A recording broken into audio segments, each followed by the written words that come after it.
Way back in 2005, two brothers set off on a road trip that would save the world and change television. The Elvis brothers, Presley and Costello. What in the world? For 15 seasons and 327 episodes, Supernatural took audiences on a wild ride of family, fate, and faith with a rocking soundtrack and a seriously cool car. But that was then, Bobo, and this is now. And yes, the show has quote-unquote ended, but we're not quite done with the journey. No, we're not. And that's why we're watching it all over again, or for Rob and me, for the first time, That's right. diving deep into every episode of Supernatural with the fine folks who made it. And we're taking you along for the ride. Whether you like it or not. I'm Rob Benedict. I played Chuck Shirley, a.k.a. God. Spoiler. Yeah, it is a bit of a spoiler, but hey, spoilers are fair game here. Fine. And I'm Richard Speight Jr., and I played the Trickster, also known as the Archangel Gabriel, and I did a little bit of Loki work in there. Okay, you know we're running out of time. Okay, well, we'll be talking about the entire series, so whatever we say, accept it. You've been warned. So buckle up and settle in. Because this, my friend, is Supernatural, then and now. Hey, everybody, this is Rob Benedict. And this is Rob Benedict. And this is not Rob Benedict. This is Rob Benedict, but this is... Richard Speight. There you go. This is, we're talking about episode 19, season 1, Supernatural, Provenance. Yeah, Provenance. That's right. All right, let's get into it. Driving down the road, Sam notices in the paper that a couple has been murdered, and it matches a pattern of deaths recorded in John's journal. If Sam's reading the paper while driving, that's not safe. That's like... It begs the question, who's driving? Right. Well, I guess Dean's driving, and he's reading. Well, then begs the question, does he get carsick? Does he get carsick? It does beg that. I'm sure everyone was thinking that as they were watching. Yep. The boys head up to upstate New York to investigate. They arrive at an estate sale with the victim's items in search of potentially cursed objects. That's why I go to estate sales. Excuse me, are any of these rings haunted? Is this tea set from hell? Well, I was just thinking, like, when someone dies, that's what they do. They just sort of like take everything out and sell it right away. Well, for some people, it's an estate sale. For yours, it'll be more of a garage sale / giveaway. There you go. Well, at this estate sale is where they meet Sarah, who seems to really connect with Sam. Shocking. ... Yeah, exactly. Sam ends up taking Sarah out to dinner. That old dog. Yeah, I know, right? Sidebar, this is some of the best acting I've seen Jared Padalecki do when he pretends not to know anything about wines. Giant wine snob, but not Sam Winchester. Yeah, no. So at dinner, she shares the provenances, a.k.a. the ownership story of the painting. Sam uses the info to connect the painting to the other murder victims mentioned in John's journal. The brothers break into the auction house. Oh, they man. Steal 007 style. Ba-da-ba-da, So they break in there, they steal the painting, and they burn it. Ba-dow-dow. But the painting rematerializes and is quickly sold. The new owner soon dies, of course, and Sarah starts to realize what the boys are investigating. She's on to them, Robbie. That's right. Sam and Dean interview a local historian and learn that the father in the painting killed all of his children. Bummer. The father was buried in a separate grave away from the rest of the family who were in a mausoleum. #bad dad. Yeah, right? #bad dad. They burn the father's bones. When they go to destroy the painting, the little girl comes out to attack the three of them. Creepy girl alert. Sarah suggests that they destroy the doll in the mausoleum because it was likely made with the little girl's hair. Ugh. Yeah, human remains, which I guess people often did back then. That's freaky deaky, the people back then. What's with them? Yeah, there's a lot freaky about this story. Yeah. Dean gets the doll and burns it, putting the spirit to rest. Sam gets to share a tender moment with Sarah as they say goodbye. That seems weird. He wouldn't need to use Tinder. They were there together. Why would he immediately go to his app and start looking for girls to go out with? I think that's called Tinder. That's what you said, a tender moment. No, tender with an E. But hey, back to the story. So this is it. That's it. And then they kiss. They share a kiss. And Sam kind of has a girlfriend, I guess. And they go on their merry way. And Sam kisses her. And Dean's like, yeah, that's my brother. Yeah. Yeah, which is also creepy. I'm not sure which is creepier. The little girl with the human hair doll or Dean going, Sammy, that's my boy. So that's the episode. What did you think, Richard Speight? I thought it was really, really a good episode. I really enjoyed it. There's a lot that I thought the effect of the painting was super cool, like when the dad's head would turn and, some of the actual the effects. effect was good. Yeah, 2005, 2006. It's good. Yeah. A couple of things bumped for me that I'm just going to go ahead and bring up. I know you've got a list going. I got a little just bumps for Richie list. Oh, I love that. Rob has fun notes. Rich has bumps. Bumps for Richie. Richie bumps. So I thought it was really funny when she says at dinner, and you're mildly attractive, or you're and something like that, and he kind of laughs in a way that says, "I know I'm hot." Do you know what I'm talking about? He's like, mildly attractive, and I'm like, that doesn't seem very Sam Winchester to be like. Right. She's like, you're pretty cute yourself. Pretty cute. What are you, blind woman? I'm a freaking god. Like, I felt like it was not a very Sam Winchester moment. And that could be just because we've never, ever, ever had that happen to us. I've never been to dinner with a girl. So, yeah, there's a lot that was new to me. I've never had dinner. I'm starving. But that's how I keep this sleek figure. That's why you're runway ready. The other thing I thought was weird is they're in these houses that are, finally appointed homes. But for some reason, when the wind blows, it's like a GD paper mill. I mean, there's literally reams of paper flying around every time there's a small gust. And I'm like, where does this paper come from? It's not newspaper. It's like a teacher's lounge door opens up and testing supplies come flying out. It's so much paper flying around. Did you notice that? Yeah, I assumed that the house belonged to an accountant. So, something like that, or paper mache factory. I don't know. It was really bizarre. I thought that was a trip. Well, I feel like I wouldn't have liked it as much if it hadn't been for Phil Segrisha's directing. I feel like Phil really put his spin on it. I was really aware. Like, I love the disco hotel room. Okay, I'm so glad you brought that up. I do not know, and neither do you, I guess, but I swear to you that was not in the script. Doesn't that feel like a Phil thing to you? It feels like a Phil all the way. In fact, I emailed Phil, and Rich was on this email. I was like, Phil, we're watching Provenance, and the disco room is so you. Did he respond? No, I haven't heard from him. In fact, it was weird. I got a cease and desist letter. Because he responded to me and asked me to tell you to stop. Right. No, I as soon as they did a whole bit, the room service thing hanging, and it had the silver female form, and then they pan around the room and the disco music's playing and this glory shot of the boys staring at the room. I'm like, there's no way a writer wrote that. No, and it's apropos of nothing. That's Phil going like, guys, you're at a hotel room all the time. Let's make this one a disco hotel. 100%. And then there's also a shot towards the beginning of the episode where they're panning down a whole bunch of cars, and then you come to baby, and it's sort of just like, again, it's a real superhero shot where it's like, okay, there's our car. Like, just to see it parked with other cars, that felt very Phil. Very Phil. And then when they break into the place, it made me laugh just that that they know exactly how to break into a coded door. I like the fact that they break into everything. They leap fences. They dodge security cameras. They're tumbling under lasers and cracking code. And then somehow Dean drops his wallet. It reminds me of when you see those comedy movies where they go through all the security doors and inside is like a cat. You're like, crap. Like, do you think he actually left his wallet, or do you think he was just conning Sam to get him back there to talk to the girl? See, I feel like he's like, here, Sam, here's $20. And Sam's like, damn it. What? You conned me into coming back to this place. I didn't pick up on that. I think Dean Dean really wanted Sam to. Well, he also needed Sam to connect with her so they could keep pursuing the case. But he really wanted Sam to have that girlfriend. Well, he fooled Sam. He also fooled Rich Spate. Yeah, he did. And it was worth it because then Sam gets his big kiss. I didn't get no big kiss. I got fooled. I sat there on the sofa all by myself watching. Well, and we're bearing the lead here. We've got the lovely Taylor Cole, and she is, of course, she's the first time that Sam has started to maybe move past his girlfriend who burned on the ceiling. Yeah, to open himself up to the possibility of having affections to somebody who's not a burnt corpse. That's right. That's right. And I will say, before we start talking to her, no joke, you said Phil Segrisha is one of the anchors of this show. So is Taylor. She did such a great job in this episode. She plays in it huge, and she does a great job, and is part of the reason why the show's so great. So shall we? Well, before we do, I need to get a beard rating from you. Let me tell you mine. I give it a fully newly groomed Phil Segrisha beard. Ooh, that's more of a goatee with sideburns. A freshly groomed Phil Segrisha goatee with sideburns. So you're going goatee and sideburns. You're going to the Segrisha because he has. I'm going with the Segrisha. Yeah, he's got a pointy goatee. Yeah, and he's always freshly groomed. You know what, dude?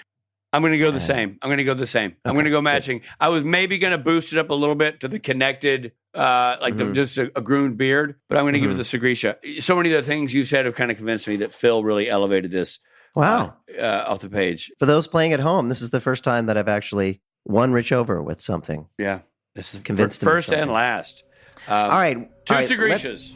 Two Segrecias. All right, let's get to our guest star. Taylor Cole was doing some modeling work when she got an opportunity in television in the 2004 series Summerland. She was a big part of other TV series such as The Originals, CSI Miami, The Event, The Glades, and Heroes. She has also appeared in such films as 12 Rounds and April Fool's Day. Let's not waste any more time. Ladies and gentlemen, Taylor Cole.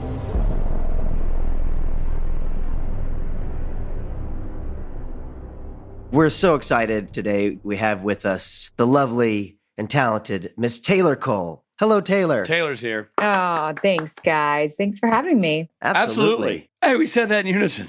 Wow. We're like ice dancers. Taylor, thanks so much for doing the interview. I know that we're taking people back through Supernatural through its whole origin, and that means all of us have to reflect back and look back at our past. And this is certainly one from season 1 from the vault. When's the last time you saw this episode? It has been a while. I watched the season finale, so that was, melted my heart, but Yeah. maybe since it aired. Wow. Right. Wow. Watching on your 4x3 television in your wherever you were. And what's the first thing you remember about doing that many years ago, your first episode? The very first episode, it was right after I'd finished Summerland, a series that I was very fortunate to do because I was a guest star. And then the TV show got picked up and they made me a series regular. So I didn't have to go through testing. I didn't have all the excitement or the nerves and all the scary stuff that went along with that. So there was about a year after that I was like, oh, right. They think I know what I'm doing. I got to figure this acting thing out. I don't know what to do. And, testing in big rooms like that was different for me. So when I got Supernatural, it was just a guest star. So I wasn't stressed out. So that's where I shine, is when I don't care. Right. Yeah. Yeah. When I got it, I just remember being like, yay, okay, I'm back in the CW with friends. And I feel like it was home again. So Yeah. and then being on set with those boys and the writing. And it was just such a cool character too, because I remember them saying, this is a big character, this is a big role because it's his first love interest. And Yeah. she died. So they're either going to love or hate you, but everybody seemed to like Sarah. So that was really, really great. I always say this and I always will, but Supernatural fans are absolutely, bar none, the best, just above and beyond, always loyal and just steadfast, just really awesome. I concur. Now, you got to work with Phil Segretia, who's one of our favorites. We love Phil. And Phil actually said about you, he said they all liked working around each other. The three of them are all from Texas, so that helped. She was kind of a tomboy, so that helped. And she didn't put up with any of their crap. It's a great way to come into the show. So you're from Texas as well? Yes, I am. I don't get to visit often because my dad's like, I'll come visit you. Wherever I live, he likes to travel too. So I live in Tahoe now, so it's not too bad of a place to come visit. But I go back for weddings and funerals, and I go back for the boys if they invite me. So. And so how long did it take until you all figured that out, that you were all from Texas when you were on the set? I don't know, but I think it's pretty quick. That Texas bond. Yeah, that's right. Yeah, they lead with that. Well, that's great. Yeah, well, you can tell, that you guys have a connection. It plays really easy. You and Sam obviously have a connection, and it works really well. Like, the energy works really, really well. Yeah, there's definitely an assertive element to your character. You know what I mean? Because she's not, as Phil said, you didn't take guff from the boys offset, but on set, the character itself was built to be somebody who was her own person and not susceptible to the boys' charms per se, but very much, pushing back when need be and that kind of thing. How much of that, because obviously you guys had a connection, you had the Texas bond, how much of that is on the page and how much is that actress choice, if you will? They just make everything so easy. So, bonding with both of them was fun and just so natural. But the writing is really, it is on the page, They make it fun. They don't take themselves too seriously. They've done it all for you.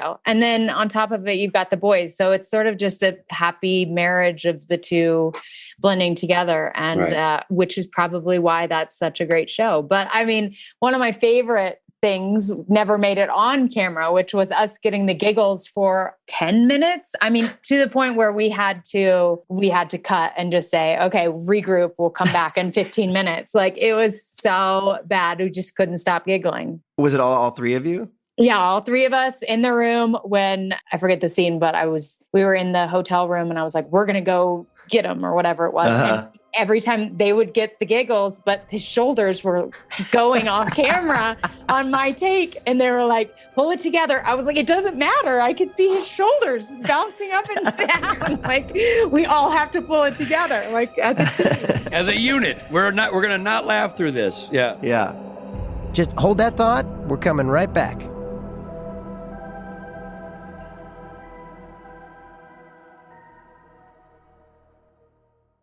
Hey, this is Richard Spate. You know what? It's 2024. It's a brand new year, and I bet you made some New Year's resolutions, and I bet one of them was to eat healthier. Well, you can get cranking on that resolution right now, my friend, with Factor. Factor's ready-to-eat meal delivery takes the stress out of meal planning and sets you up for success in the new year. Skip the grocery stores, the prep work, the cooking fatigue. I'm getting tired just talking about it. Instead, get chef-crafted, dietitian-approved meals delivered right to your door. With over 35 meals to choose from per week, including options like keto, calorie smart, vegan, and veggie, and more, plus over 55 weekly add-ons, you will have a ton of nutritious and flavorful options to kickstart this resolution off right. Forget frantic lunch prep and rush dinner making. That stinks. Factor's 2-minute meals, yes, I said 2 minutes, are your secret weapon in the new year. You get to fuel up fast with restaurant-quality meals all delivered right to your door. It doesn't get any easier than that. And Factor now offers loads of snack options like breakfast, smoothies, juices, snacks, and more to keep you going no matter what's on the schedule. So I know what you're asking. Rich, how do I tap into this Factor magic? You head to factormeals.com/SPNTAN50 and use code SPNTAN50 to get 50% off. That's a lot off. That's code SPNTAN50 at factormeals.com/SPNTAN50 for 50% off. Make that resolution happen now and make it happen at a discount. Fantastic food that's healthy and delicious and delivered right to my door. Now that is how you start the new year off right.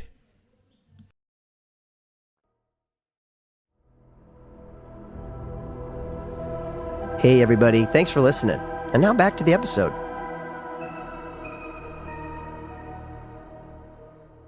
That's awesome. Because it definitely is, as you say, a substantial guest star. I mean, it doesn't even feel like a guest star because she comes in your sort of traditional guest star way, right, Robbie? But then clearly the relationship you have with Sam is intense and supersedes your average, person of interest in this show. And even so much as I noticed in Phil's directorial choice of when Sam leaves, they stay with you. That was a trip. Watching that, I'm like, that is so not a guest star move. Mm-hmm. You always go with number one and number two. Camera always goes with them, watches their emotional journey. And I think Phil, the writer's obviously in the mapping of it all, but then Phil's the director, really gave equal weight to your emotional journey, which is so rare for a guest star. Did you notice that at the time? Like you were being treated equally in that capacity, it seemed to me. Yeah, for sure. I mean, I hadn't done much. I'd only been on a TV show where I was, one of the leads. To me, it was just normal. But yeah, right.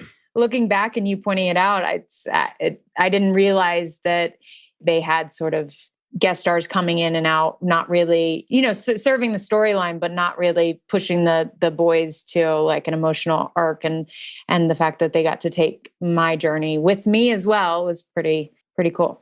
Yeah. Really cool. And, they cast it really, really well. You and Sam have a lot of dialogue heavy scenes. Do you remember, did you guys work on those? Did you have to work on those off set? Or was it enough that you were just sort of hanging out and getting along and the chemistry just kind of happened?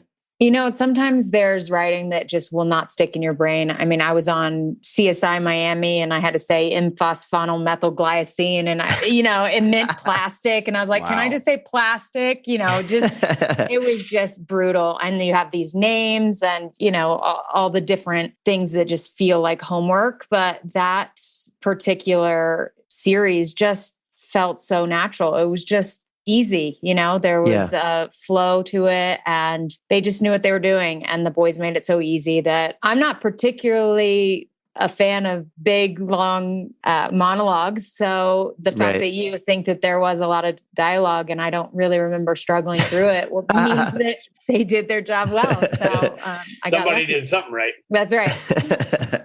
Yeah. I have a question about you, Taylor. How did you get your start in acting? Oh, I call myself an accidental actor because I was an athlete growing up and I was going to take a year off to model in New York and then go to college. But You literally are telling our life story. This is so weird. This is exactly how Rob and I got started. Yeah. Go on. I mean, this is... So it was runway season in New York, as you would know. Sure, of course. So I am too short for runway. So I went to visit my mom and my stepdad, who is an actor in LA. And they said, do you want to go out on auditions? And I was like, no, not at all. That sounds terrifying and scary.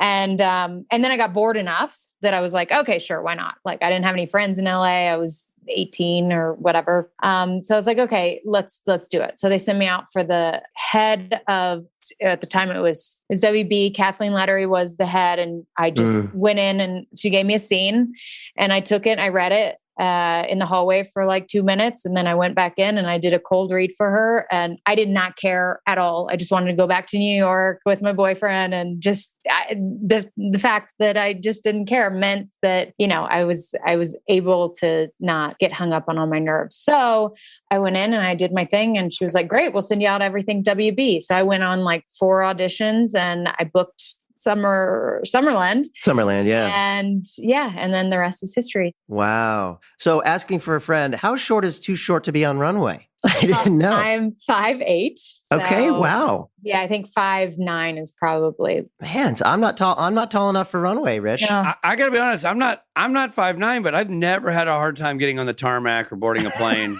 So I think there's maybe different runway. Different runway. Oh. Well, whatever. So now listen, there's a creepy kid in this episode, a really creepy kid. Yeah. And I'm sure she was a delight, but in the makeup and everything, she is just freaky. So when you're facing off with her, was there any actual creep factor to that? Because you got this little kid who looks like a baby doll, a dead baby doll, dragging another dead baby doll, carrying a razor blade. I mean, did it play in the moment as bizarre? I'm trying to remember if that was all CGI. I mean, I don't really remember the little girl, so I'm not sure if it was all CGI. Was there even a little girl? I mean, begs the question. Was any of it real? Is Supernatural a show? Is it really runway season? I don't know.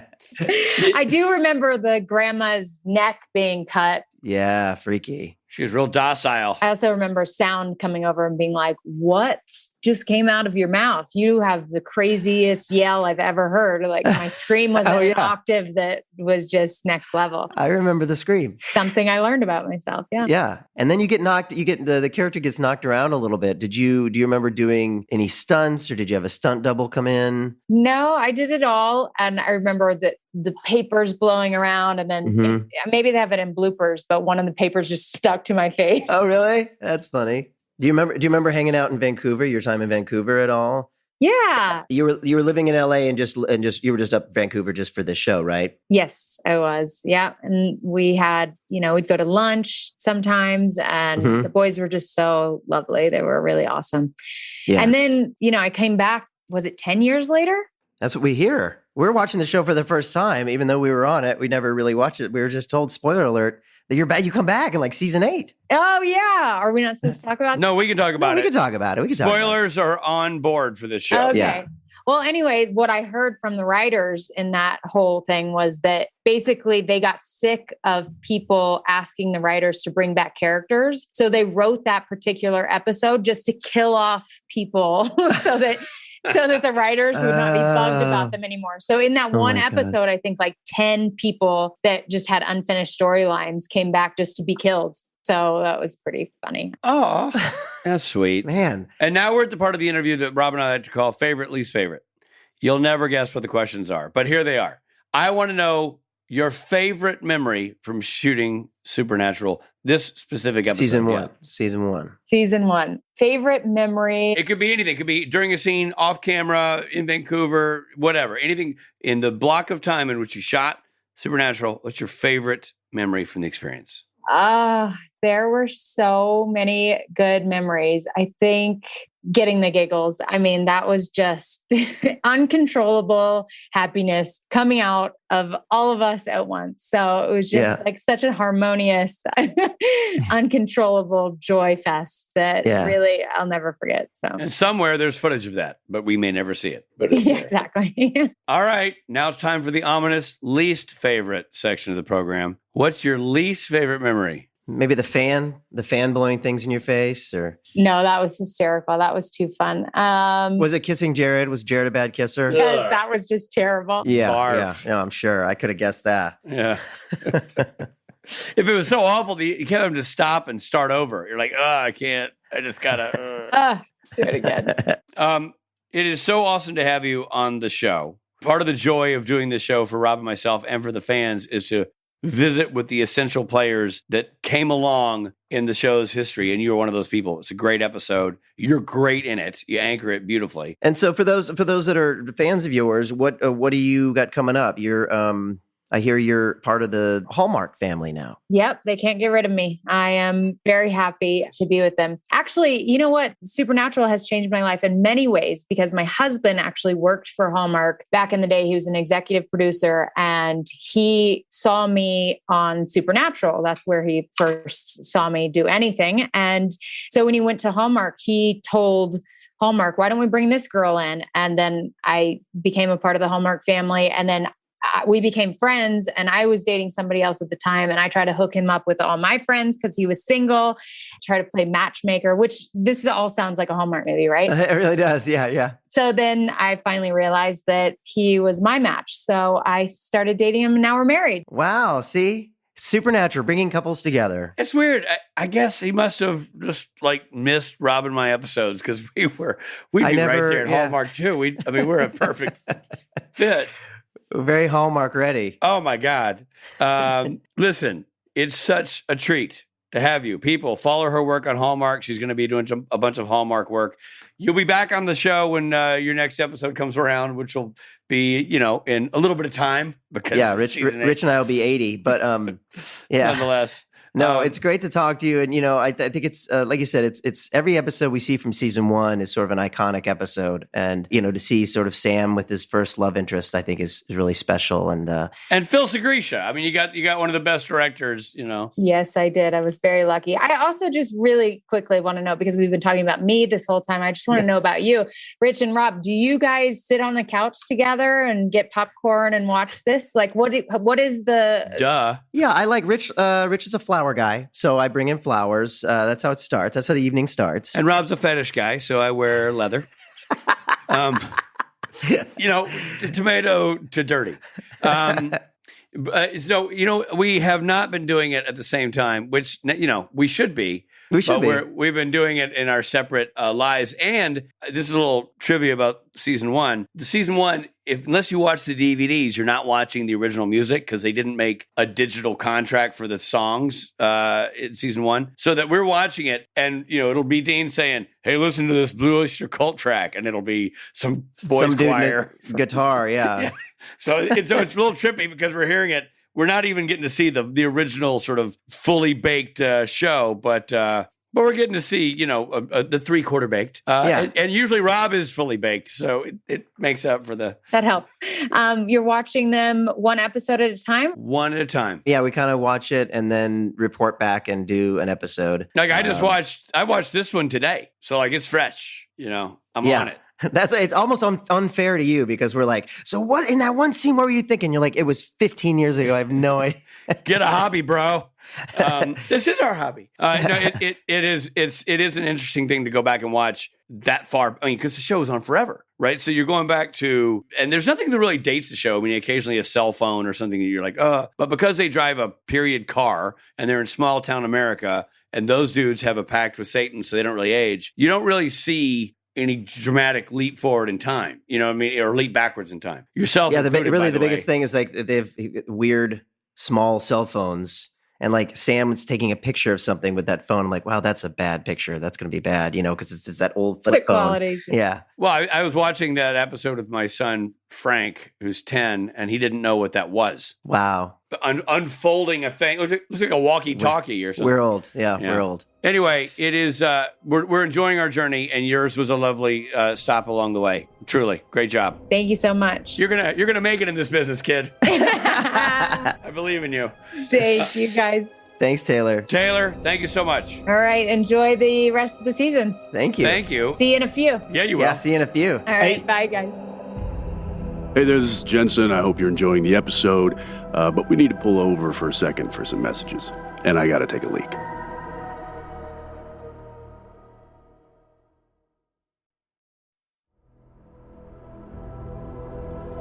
Hey there, thanks for listening. Now, back to the episode. Such a lovely human being, that Taylor Cole. Smart as a whip, very talented, and did her own stunts. Did her own stunts. And hey, in my book, she's runway ready. You know what? One of those stunts is kissing Jared. He's so tall, you take your life in your hands. Exactly. Yeah, she probably had to stand on a small ladder. But she's great. And obviously fans really liked her a lot because they requested that she come back. And it turns out she does at some point. So I can't wait to see that. Yeah, can't wait to see it. Well, let's get into the mythology. Mythology. There are a number of stories about supposedly haunted paintings in the real world. Like The Crying Boy by Bruno Amadio. That painting is blamed for countless house fires. The artist made several prints and distributed them like a jerk. Over the years, the painting was found untouched in many burned down homes. A story began to develop that the painting is of an orphan whose parents burned alive in a house fire, and he curses every home he's taken in. Some reports say owners have tried to set fire to the painting, only to discover it wouldn't burn. So if you own that painting, what you have to do is convince the painting that you don't live in the house. It's not your home. Just go like, oh, we're going to hang the painting in this place we don't live in. We're just visiting. Or you could just burn yourself. Beat the painting to the punch. Yeah. Also, there's the painting The Anguished Man. Well, right there in the title, like that's not going to be a birthday present. Like, I'm going to laugh myself to sleep with this painting I got. The Anguished Man. Yeah. By, get this, an unknown artist. Well, would you claim it? What a coward. The disturbed artist used his blood and mixed it with the paint to create the image and then committed suicide soon after completing it. What, no urine? That's your question? I'm just saying, if you're going to use all the fluids, what do you do for yellow? You're painting. It's a great point. Owners of this painting have claimed to hear crying and whispering at night, as well as seeing a shadowy figure. Whew. My question is not about the artist or the painting. Dopes who actually have this painting and report all these things. How about get rid of the painting? Yeah. For years, I got this painting was following me around the kitchen. Well, get rid of the painting. That's what I would do. Yeah. You nitwit. Then, of course, there's the dead mother. I'm laughing already. I think it's Edvard Munch. Edvard Munch. He did The Scream, famously. That's right. But the dead mother is a picture of a young child standing next to, you guessed it, her dead mother, who lies on her deathbed. People who have viewed the picture claim the eyes of the child follow you, and if you stand near the painting, you can hear the rustling of the dead mother's sheets. You know what? Edward, when you're sitting around trying to think of what painting can I paint that will just fly off the shelf, make me a few bucks in the off season, this is not the design. You know what I mean? But hey, what do I know? call this one A Few Days to Live. Yeah. Yeah. I mean, that's the Crying Boy one. The first one you mentioned is really a little freaky. Like, is that real? Is that true? I mean, I watched this episode and I went like, well, there's no way this happens. Turns out maybe it does. Yeah. Who's to say? Other pieces of pop culture featured haunted paintings, including the 2020 film Velvet Buzzsaw. Didn't see it. Well, Jake Gyllenhaal's in it, and he basically has a velvet buzzsaw. I didn't see it. So much more cozy than the other buzzsaws that are made of, I don't know, metal. Exactly. I don't want to give me a velvet buzzsaw. There's Stephen King's The Road Virus Heads North. Oh, good news for the people in the South. And of course, the changing paintings in Disney's Haunted Mansion. Not scary, but funny. Yeah. And now it's time for the part of the program we like to call Fun Facts. Fun facts, fun facts. I'm laughing already. When Sam and Dean arrive at the auction, there is a Bentley with the New York license plate, the Crip. That is, if you break it apart, 2 words, Thek and Rip. No, it was actually the Crip. What? As in Eric Kripke. Oh. In the original broadcast, when looking at the painting together, Dean calls Sam Jared instead of Sam. Everyone on the show missed it, and it made it on air. And Whoa, really? Somebody in post sound got fired. Oh, man. That was Johnny's last day. Ooh. That's crazy. And what's also funny about that is that's a very season 1 mistake. I mean, they hadn't been calling themselves Sam and Dean for very long. Sammy. Jared. Dean. Wow. This is interesting. Some fans say that the chalk line in the chair from the old lady's death has Darth Vader in it, complete with lightsaber. Director Phil Segrisha does not agree that there's a Star Wars reference here. I'm going to go with Phil because if I don't, he'll get mad at me. But I'll also say this. If you died in a chair, would they put flipping tape around it? I feel like you outline it when you're dead on the ground. But do you outline a body if they die sitting up straight in a chair? I saw that and it kind of made me chuckle. I'm like, I don't think the cops do that. Yeah. That doesn't make any sense. It's kind Wouldn't of a hat it on just a be hat. like they died? Where'd they die? In that chair. Yes, Yeah. but where in the chair? Exactly. Oh, well, we put tape around it to really nail that part down. It's kind of a hat on a hat. Yeah, we get it. It's like they died in the tub. Well, we better outline the body where it was in the tub.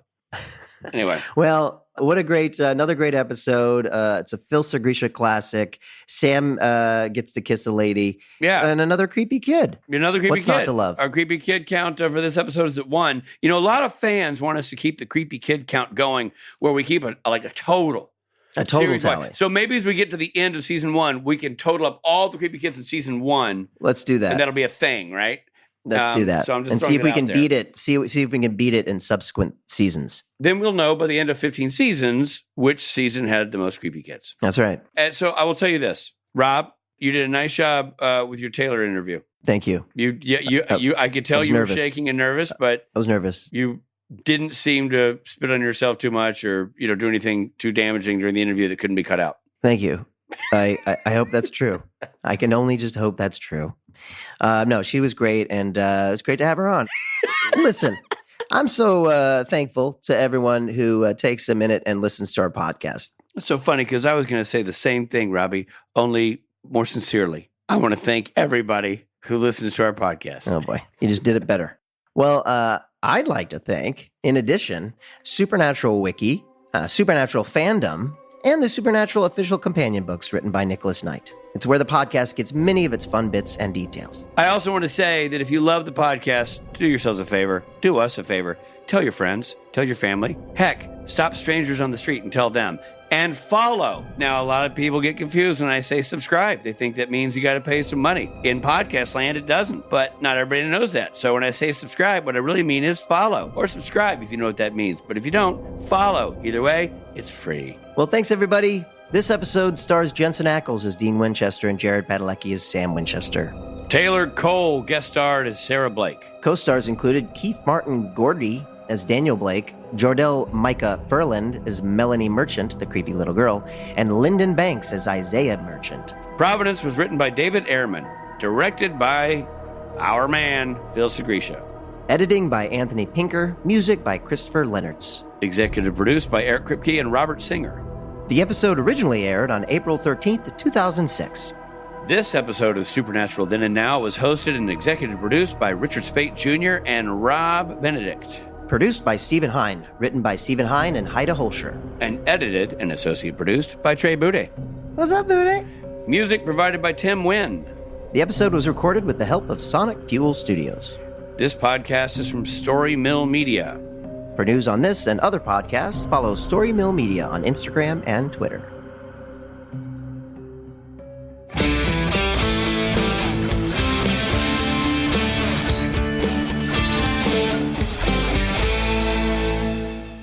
The brothers break into the auction house. Oh, They man. steal 007 style. Bum, Who bum, knows- ba-da, bum, bum, boo-doo-doo-doo. Sure. And everyone recognizes that, of course, is the 007 theme song. The auction house was a 2-story furniture store that they redressed. Oh, that's not interesting in the slightest. Remind me what the opening scene was. What I can't remember. I just have written down lots of ADR. Maybe we need to do ADR for this podcast. We are. This whole podcast is an ADR session. So sorry. JC, these are my coworkers. That's Steve. That's JC. I'm Rob. That's Rob. Hey, can I finish the podcast and give you your office back? It actually did look like a two-cent Sounds like a store. thing that you do for TV. Yeah. The actors wore makeup to prevent the lights from washing out their skin tones. My favorite part was when you're like, "Oh, you're in Tahoe. I'm only a couple of cities away making a movie. Maybe we can grab coffee." Silence, just dead air. Joking aside, she's an inch and a half taller than me, so it would never work. You just described most of America. Let's go ahead and cut all that out. Story Mill Media.